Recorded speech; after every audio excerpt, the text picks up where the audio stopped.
So if you missed yesterday with Cern Basher, be advised that you should go back and check it out. And at the end, if Cern reminds me, we're going to put up a card for you to do that very thing.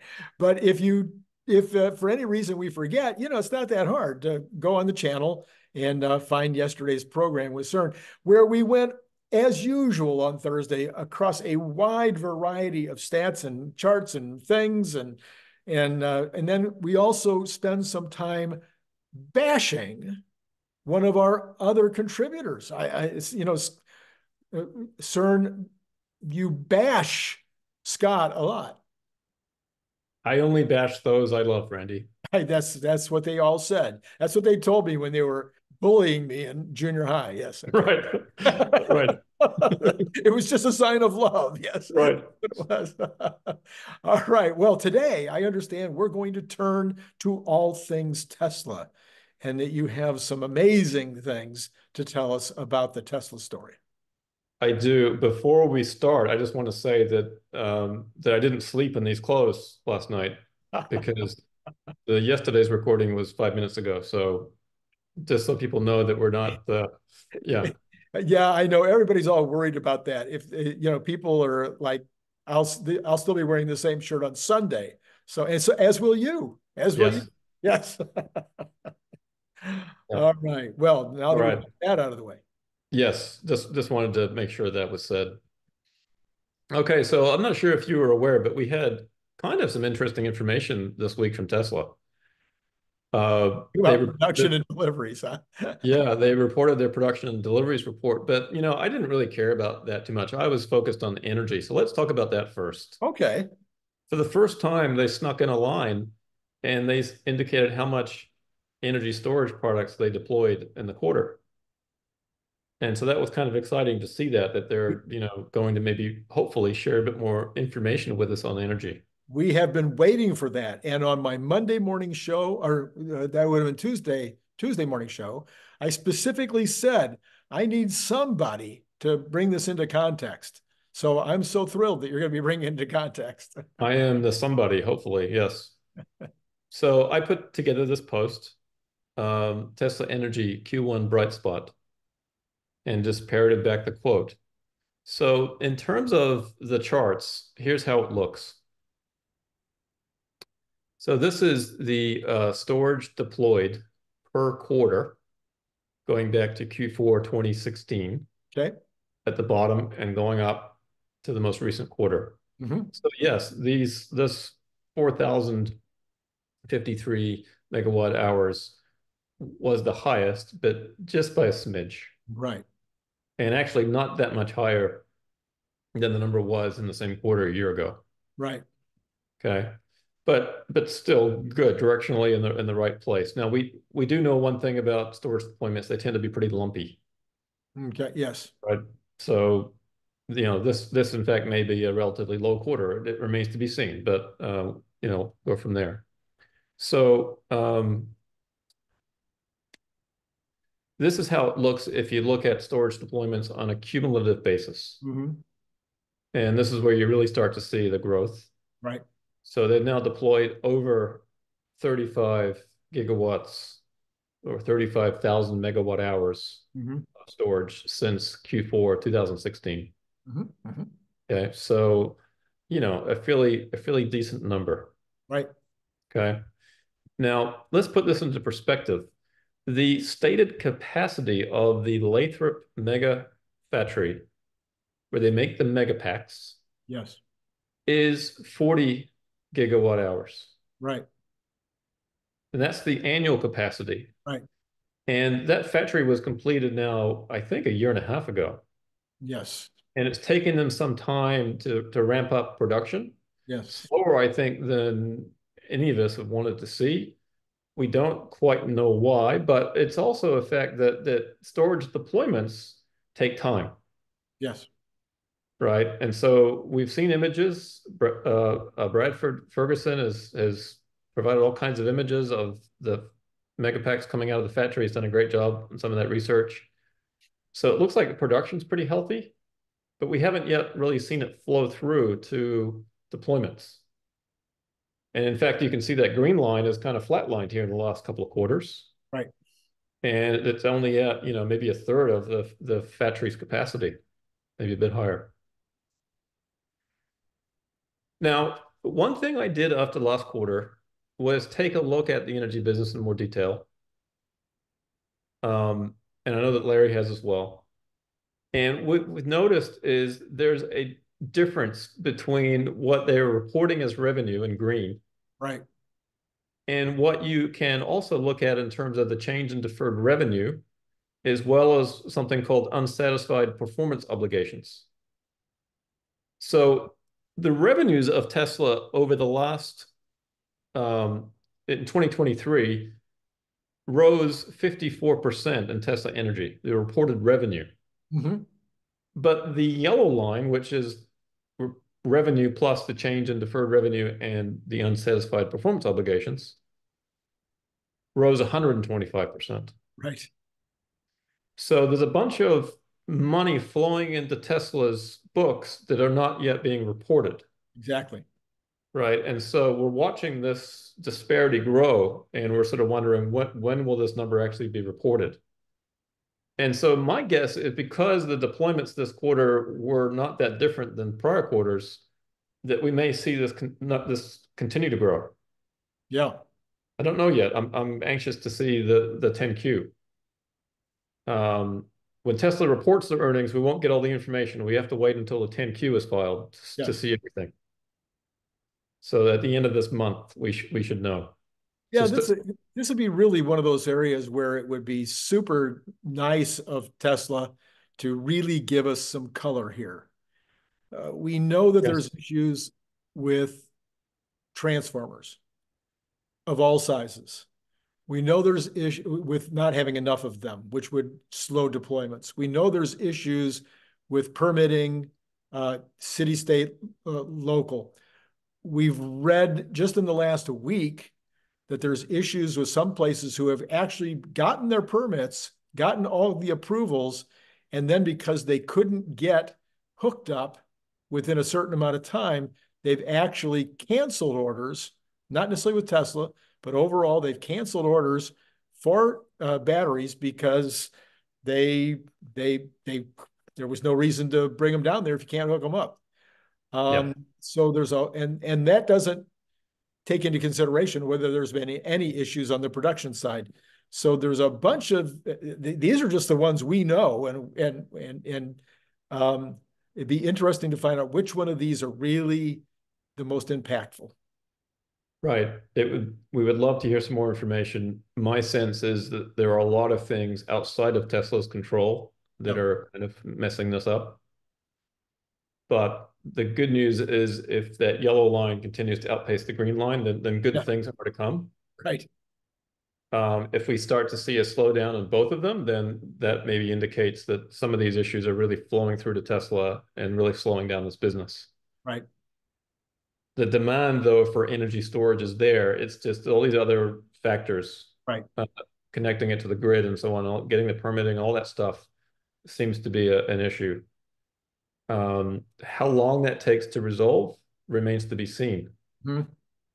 Um, it might be longer than any of us want, unfortunately. Yeah.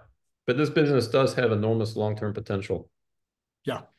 So this is looking at the divergence in the revenue on a quarterly basis, the green line versus the yellow line. The green line's kind of flatlined, and the yellow line has continued to go up at a really nice pace. So I think, as an analyst, the yellow line to me is more indicative, and that's why I'm calling it indicative revenue, more Mm-hmm. indicative of the health of the energy business. Okay. Mm-hmm. Now, it also remains to be seen that once that revenue is reported, what that does for profits. Does it materially change the profitability of energy? Right. I'm not quite as hopeful as perhaps Larry is on that. I hope he's right. But my sense is that there's also some expenses that will flow down as well. And so it's not all profit. Right. I hope I'm wrong on that. Mm-hmm. Just have a more conservative view there.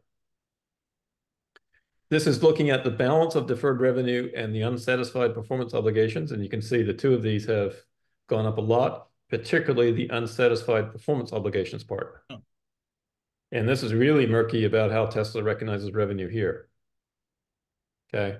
But Yeah, either way, and one of the things that Larry and I recently talked about on this one is it is entirely possible that every contract is unique.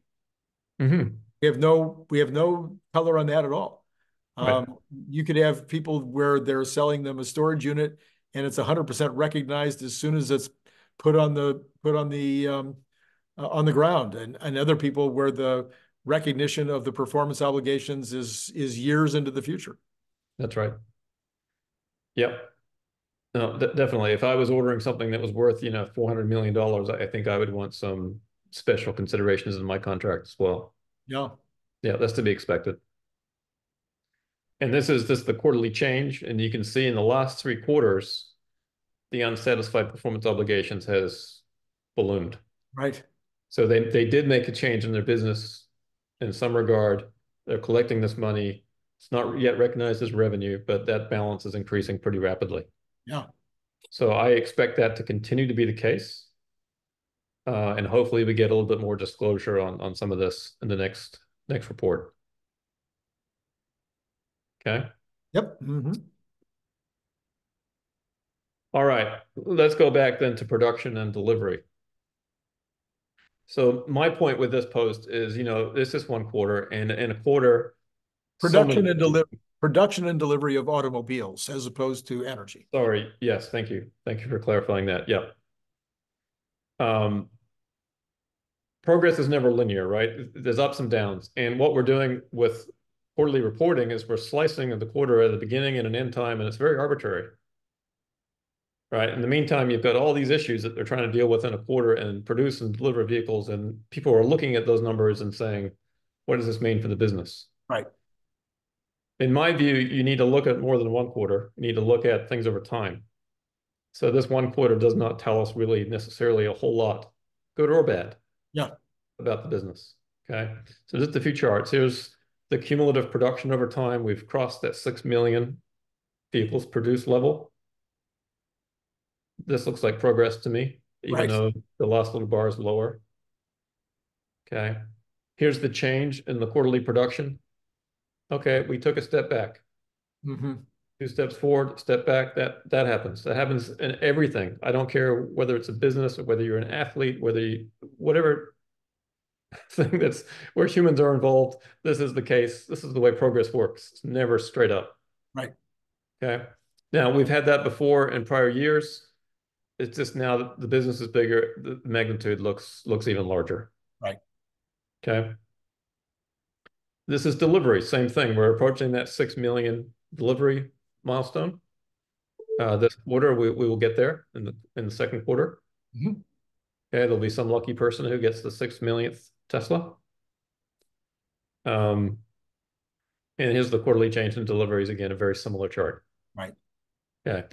Here's putting the 2 lines on top of each other, Mm-hmm. production versus deliveries. And for the most part, Tesla fairly quickly delivers what they've produced. But you can see in recent quarters some divergence. Right. And so the question is this a problem? What is this a sign of? Okay. So I wanted to explore that a little bit deeper. Here's just another way of looking at it, putting the two side by side. Mm-hmm. Um, and then here's the change in inventories each quarter. So Mm-hmm. this last quarter, 46,500 vehicles were produced but not delivered. Right. Okay. Now, in aggregate, I'm showing 160,000 vehicles are in inventory, but in reality, it's much less than that because not all these vehicles have been sold or will be sold, right? Some of them may have gone into the showroom, some of them may have been scrapped, or who knows, but not all these vehicles are showing in inventory today. Okay. Um, so here's one way I decided to think about things. I'm saying, well, okay, how do we adjust for this calendar issue? If you think about it, it takes time to transport the vehicles from the factory to the end buyer. They go on trains and trucks and ships. If it's the case of delivering a vehicle, you know, in the United States, it might take a couple of weeks Hmm. on where it is. If you're in California, it probably takes a week to get the vehicle from Fremont. Hmm. But if you're in Florida, it's going to take a couple of weeks, Hmm. even if it's coming from Texas. If you're in Europe and you're waiting for a Model 3 from Shanghai, it's probably going to take 45 days. Hmm. Okay. So vehicles that are made in December may not get delivered until January or even early February. Okay. Vehicles that are made in January probably delivered by the end of February. Some of them might not be till mid-March. So there's this disconnect between production and delivery. And Okay. you're also assuming that the product is sold already at the other end when it is made. Most of the vehicles are, Right, but some are not. right. But some are going into inventory on purpose, Yeah. providing an immediate opportunity for sales. Yeah. Yeah. So what I wanted to do here was calculate a deliveries versus production ratio and see what normal is for Tesla. Right. And what I decided to do was stagger it to take into account the production versus delivery. So what I do is take 100% of the most recent quarterly deliveries Uh-huh. and I divide that by 2/3 this quarter of production and Right. 1/3 from the prior quarter. Right. Because I'm saying about a third of the vehicles in the prior quarter probably got delivered in Q1. Hmm. And 2/3 of the vehicles that were produced in this quarter got delivered, and In this the quarter. remaining 1/3 will be delivered in Q2. Right. Just trying to shift the calendar around a little bit just to see what this looks like. Hmm. Now, I recognize that the production isn't necessarily even over the month. The deliveries are not even over the month. Shanghai is not always shipping to Europe at the same cadence. Hmm. So this isn't perfect, but it's an attempt to try to look at kind of what is normal. Right. And so normally this delivery versus production ratio ranges between, I guess at the low end, 80% Hmm. up to, it's touched over 120. And so when I look at this downdraft here in this last quarter from 100% down to 85, it doesn't look that abnormal to me compared to what has happened before. Right. And what's happened before is there's always been a pretty quick recovery. Hmm. And so if we get that next quarter, then I would say, okay, things are fine. If we get another big downdraft in Q2 without really a full explanation, then you start to really wonder what's going on. And yet, as I look back, we can see a couple of other examples where there were 2 months in a row. I mean, I'm sorry, Sure. quarters in a row where there was a downtick. Yeah. Here's one example Right. here in the middle of the chart, and then another slide. Yeah, sure, that can happen too. So, if there's another arson attack in Berlin and it gets shut Right. down, all these different things, then sure, absolutely. Yeah. So I know that the production and delivery report was disappointing, but just trying to give it some context and just trying to say that, you know what, we need another quarter to see how things are really shaping up. Right. Okay. Here's another way of looking at it. Tesla needs some inventory, but the inventory days that are reported, which I estimate to be 28, I've Hmm. seen an estimate around 29. I'm calling it could be between 26 and 30 days. Okay. Okay. Here, I'll just go to the chart. This looks like a massive increase, Right. and it is. But you have to consider something. Because it takes Tesla time to transport vehicles from the factory, the global inventory days of 28 is comprised of two things.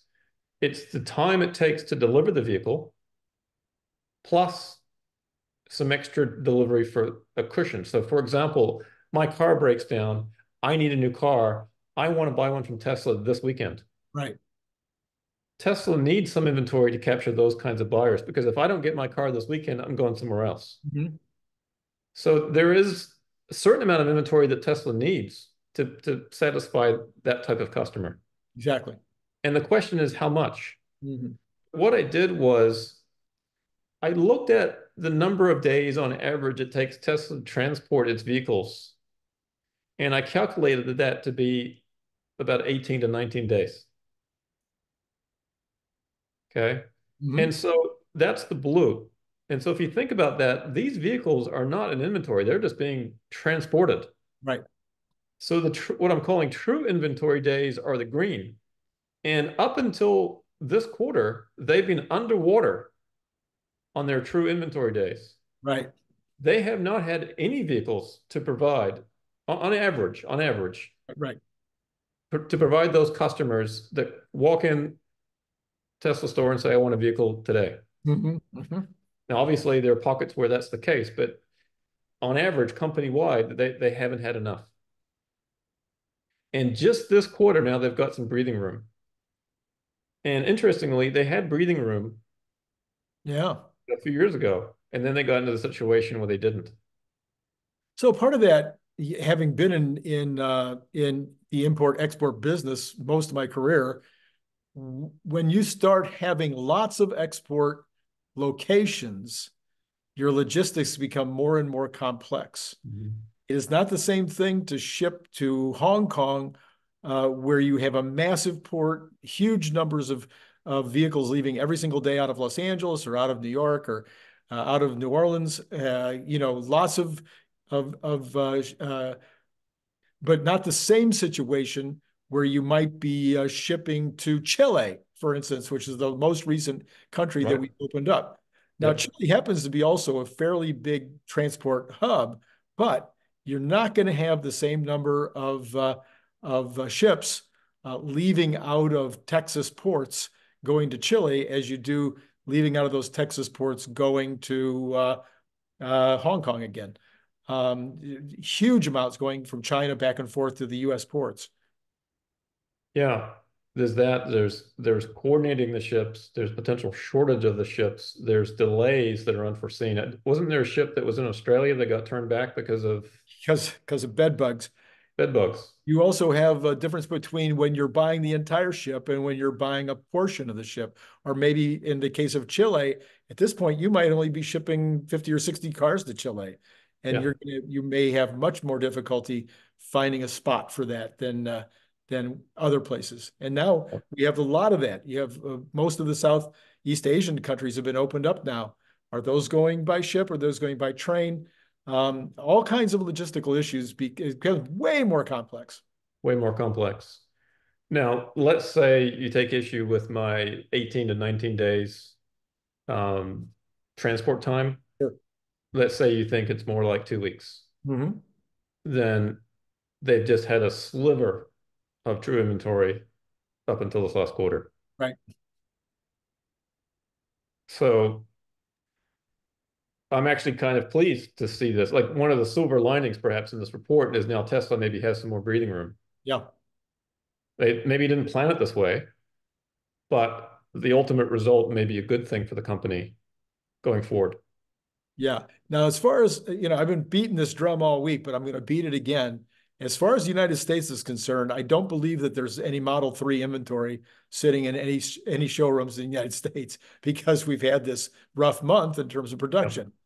Model S and Model X are not really consequential, and there certainly isn't any Cybertrucks inventory.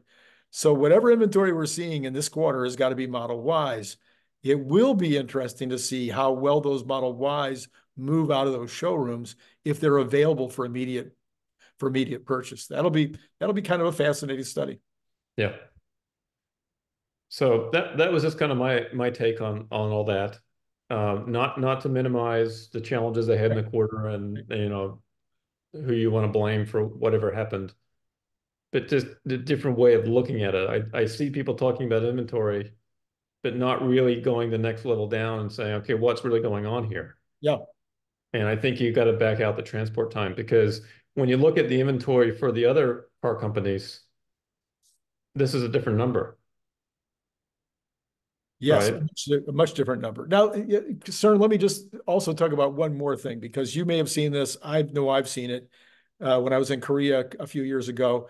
It really made an impression on me seeing the Kias sitting in the shipping docks and then going over and passing the Kia factory and seeing the Kias sitting in their parking lots. And we see some of these same drone footage, now for Tesla. If you are shipping something, let's say you're putting together an entire ship, 2 or 3,000 vehicles that you're going to ship to one or more locations, you've got to accumulate some of those in your own parking lot for several days. Now you've got them on trucks taking those to the shipping Mhm. parking lot before they go on the ship. The ship might not even be there.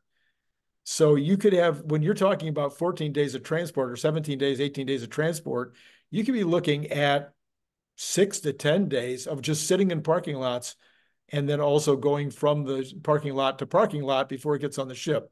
Then it's loading on the ship for 1 or more days before it starts. And I know we used to figure from China to Los Angeles was about 17 days on average. Then when it gets there, it's got to be unloaded. And sometimes that's not one day. Sometimes that's 3 days, 4 days, 5 days, depending on what's going on at that port. And now after you unload it, you've put it on another transport, which takes it again, could be across the country from Los Angeles to its ultimate destination. It just, all of these things add many, many days to the overall picture. Yeah, and just to go back to this page, so maybe then my estimate of 18, 19 days is low. Yeah, it's possible.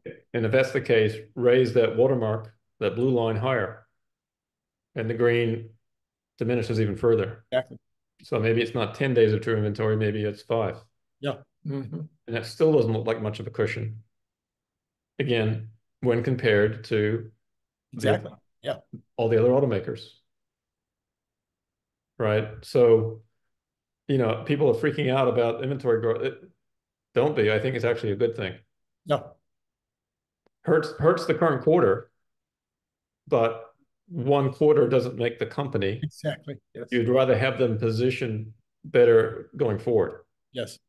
right? So, it's one of those things about quarterly reporting. It's kind of a silly thing that we make companies do it. I mean, as investors, we want to know every quarter what's Yeah. going on, Mm-hmm. but it's a very artificial thing. Right. Okay. And that brings us to our next video. So I think we will stop here. And we'll tease the next one. Are we going to be talking about FSD? We're going to be talking about FSD, and we're going to be talking about the possibility of licensing FSD to other automakers Ooh, that sounds and the possibility of more money for Tesla. And what does that look like? okay. More money for Tesla is always a good thing.